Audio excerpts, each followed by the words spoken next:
What up, y'all? Just got my cylinder head back from the shop, so let's assemble this sucker. All right, folks, you know what time it is. Time to assemble a cylinder head, baby. All right, so cam caps are gonna go on first. Keep in mind, you don't tighten this one down until you have the front cover on for the rear timing cover for the crank or camshaft, because if you tighten these down and put the rocker covers on, you can't get that on because the rocker shafts will be down too far in its interference. So they actually butt up against this. So you need to make sure that you get this on first and sealed before you tighten down any of the rocker covers, and that also or that does not apply to the backside, to the distributor housing. You can put that on after everything else is together. You just have to make sure that your cam is down tight before you put it on. Another important thing to note when putting your cylinder head together, make sure all of your gasket surfaces are nice and clean and free of debris. What I do is I scrape them off with this gently, not applying pressure. It's brand new, has a nice fresh edge on it, doesn't scratch up the aluminum. I get all the heavy stuff off, and then I lightly go over it with Scotch-Brite to make sure that I have a really nice even surface. As you can see, just the scraper gets the surface really clean. The Scotch-Brite just touches it up, gives it a little roughness for the right stuff to stick to, because every surface on this head other than the exhaust, I use a sealant just because it's good insurance, because these heads castings are shit. All right, now the rocker covers are on. After you do that, you're gonna torque them in sequence like the head bolts to 20 foot-pounds in that order. After that, the top end will be assembled. Then I just have to do some gaskets and seals, distributor stuff, and then the head is ready to go on the car.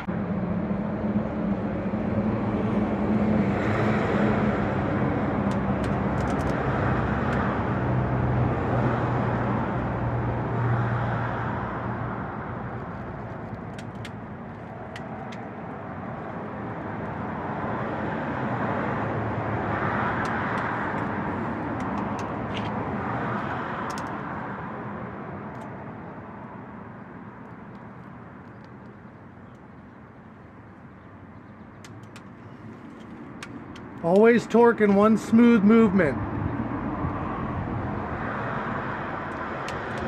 Go until it clicks. Don't go and jerk and do any of that shit. Nice smooth turn till it clicks.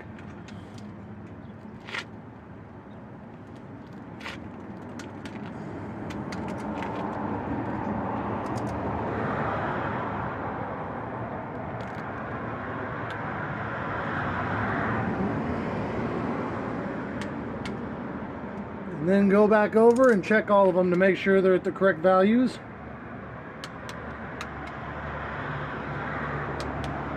They should click without turning. If they turn, keep going over them until they stop turning with the click.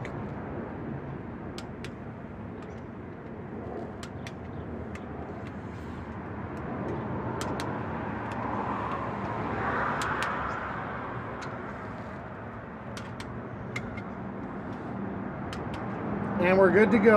All right, cylinder head is torqued back down. Head stud stick out looks good. Bottom end's all back together and prepared. So now I got to get this head torqued down and start reassembling. All right, so I put the head studs in the block originally bottomed out, and there were a few of them where they were short for the nut. The nut wasn't fully engaged. So I cracked all of them back loose, ran the nuts out enough to where they fully engaged, or ran the studs out enough of the block to where they engaged the threads of the nut fully, because this car has a cast iron block, so I'm not worried about the 2 or 3 threads that are backed out of the block. I would rather have the nut fully engaged in the head.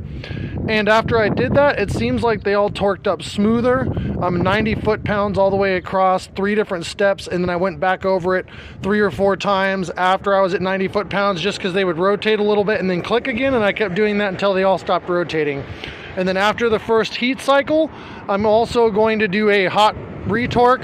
Then after it cools off, I'm going to do another retorque just to make sure that none of the nuts or studs moved. But head is repaired, reassembled, back on the car. I got the turbo kit on. I just got to start buttoning and sealing stuff up. So I'm going to do that tomorrow. It started raining, so I'm out of weather for today. And anybody who doubts how big an HX35 is, that's a big old Turbski, baby. You can actually see it in the engine bay when it's like this. So, can't wait to get it back together and do a first fire up.